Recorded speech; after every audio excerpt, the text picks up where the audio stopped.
Okay, so on to building our shopping slash inventory slash product program. You can think of this in the context of you going to like Amazon.com and buying some sort of product, putting it in a shopping cart, and then actually purchasing that stuff.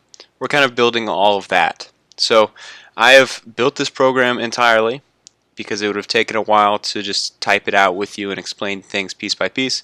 So I have it here in front of us. I'm going to just go over the code with you and explain what it does.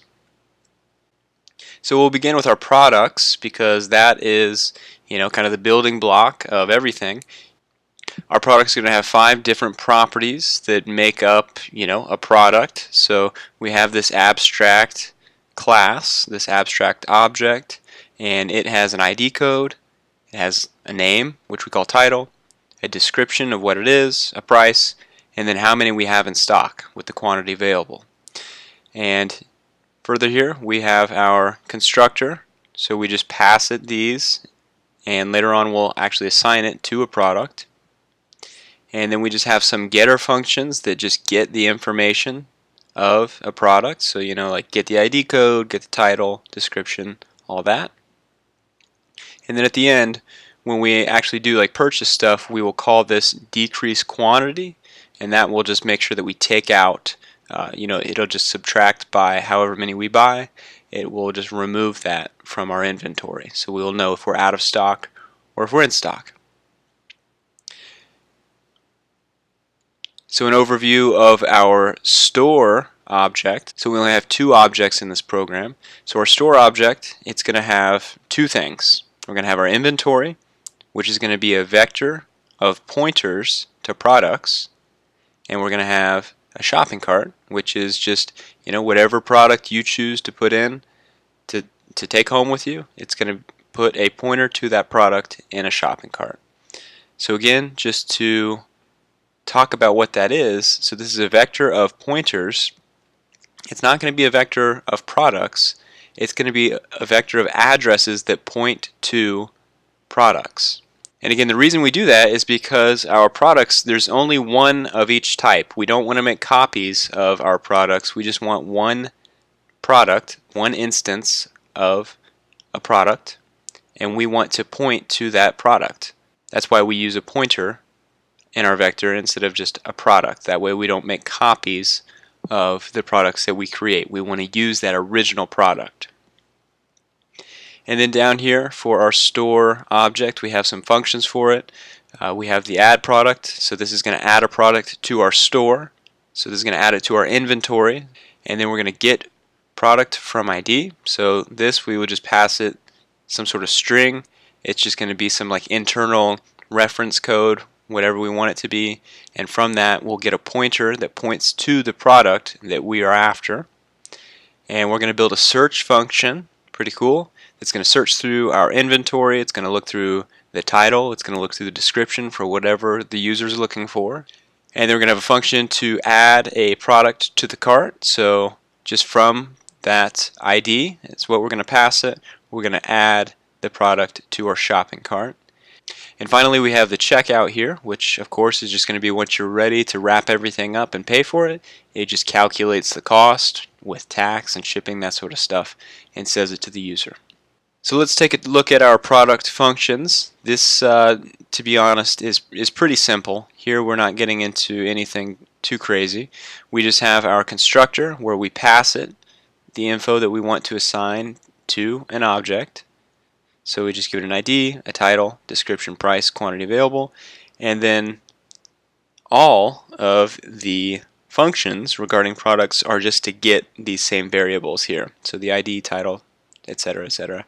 The only one that doesn't actually adhere to that doesn't return just some sort of property of that object, is the decreased quantity, which again just decreases the quantity that we have in our inventory. And so looking at the store functions, these are a little bit more interesting than our product functions. We have our function that simply adds a product to our inventory, and the call is super simple. We just have our vector inventory, and we just say push back that product. So we just add it to the end, like in an array. We just add it to the end of our inventory. Anytime we get a new product, we just add it to the end. And so I actually want to start building this out with you so you can see in our main function here, we had to create a store instance in order to add products to our store. So I called my store Zmart, and then we created some products, just some hammers, and I just messed around with the names and stuff so you could see when we do the search later how it's going to search.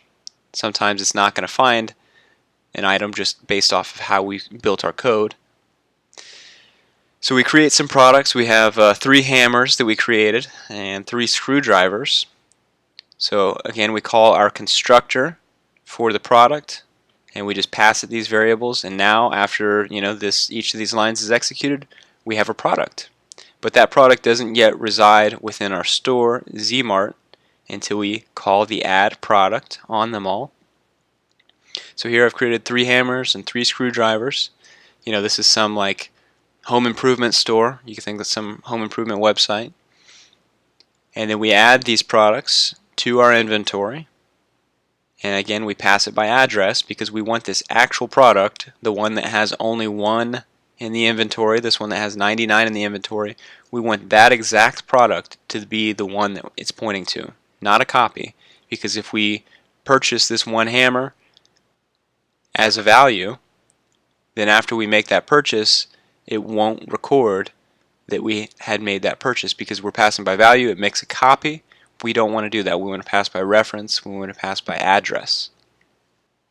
So once we have an inventory worth of products, we will be able to get products by their ID. What this is going to do is return a pointer to a product. So basically it's going to just tell us where this product is on the computer, and we're searching for it by its ID. And so we just do a simple, this is just going to be not the most efficient algorithm for search, but it just works for us here. We're just going to go front to back through our array, and we're going to look to see if each item, if it matches the ID code that we passed it.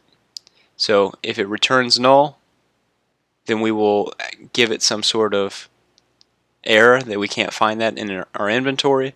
But all this does is it looks through, sees if it can find the ID that we pass it. If it does, it passes us back the product. Otherwise, it gives us null, which means it doesn't exist, isn't found.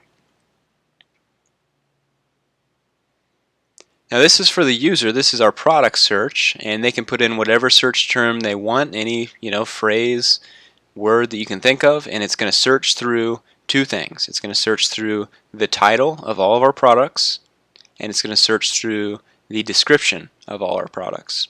So as you can see here, what happens is we put in the search term, and we're going to basically, no matter what's put in, we're going to take that search term and we're going to make all the letters into lowercase, because we don't want any mismatches due to someone capitalizing the word screwdriver in their product name, but when you search for it, you put lowercase screwdriver and it doesn't show up because they don't match.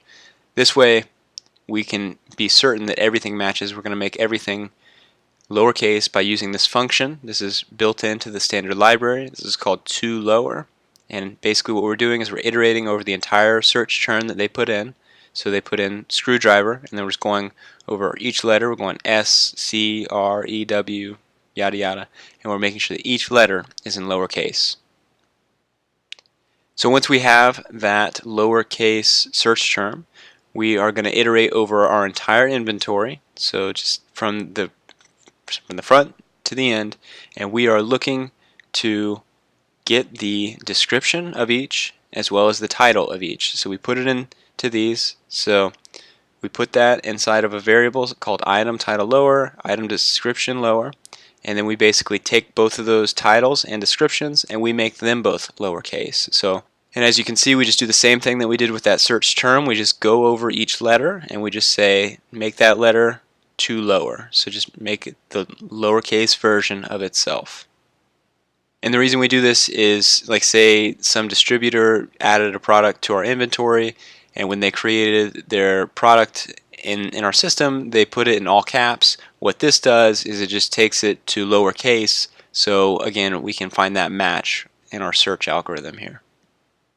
And so now each of these descriptions and each of these titles are going to be in lowercase.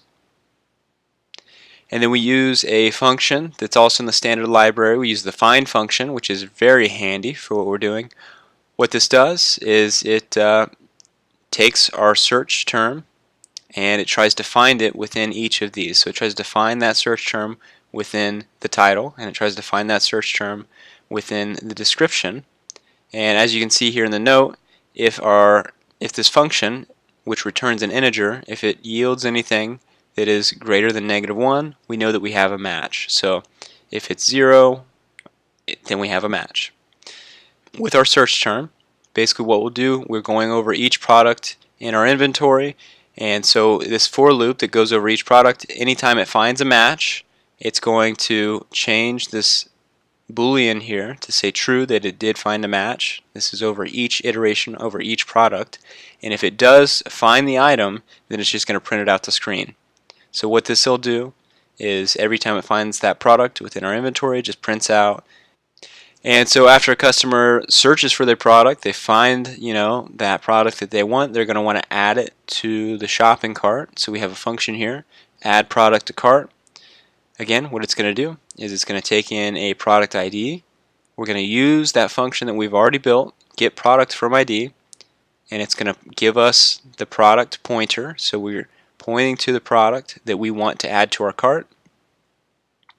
And this is where if we don't have that item in stock, or if we can't find that product in our inventory, so just say they put in some junk value for the product ID, then we won't be able to find it. We'll just let them know that we can't find that product. It doesn't exist right now in our inventory. However, if we do find that product ID, we're just going to push it using this pushback function to the shopping cart. And if we are sold out of that product, we'll just let the user know, hey, we can't supply you with this right now. We're out of that hammer, we're out of that screwdriver, whatever it may be. And then finally we have the checkout function here. And so the checkout function, if someone tries to check out and they have an empty cart, we just let them know, like, hey, this isn't going to work, we can't add anything up. Otherwise, if the cart's not empty, we start a subtotal and we just iterate over all the products in the shopping cart and we add up the price times the quantity for however many they wanted. So as you can see here, we get the title.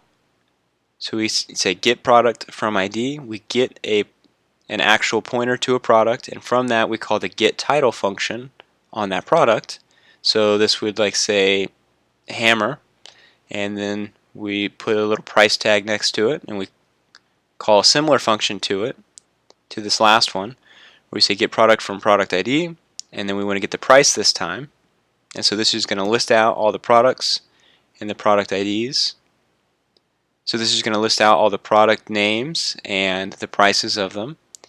And then for each product in our cart, we just want to decrease the quantity, and we want to add to our subtotal the price of that product. And again, we have another built-in piece here. So if during the checkout phase we're out of a product, so you bought the very last hammer and you want to add another one to your cart, this will just let us know that it's no longer in stock, unfortunately. And so after adding up everything to our cart, we're just going to have a subtotal here, and then I just added, for a little extra flavor, I added this tax subtotal here. I'm just going to add an extra 7% to whatever the price was, and we'll just print out everything to the user. And then finally, after they go through and pay, we'll clear the cart of all its contents, and now our inventory is updated. We no longer have whatever items were bought, and the shopping cart's empty, and we're ready to go the next time someone shows up to our website. For deeper learning on C++, visit us at makethingswithcpp.com, and be sure to like and subscribe.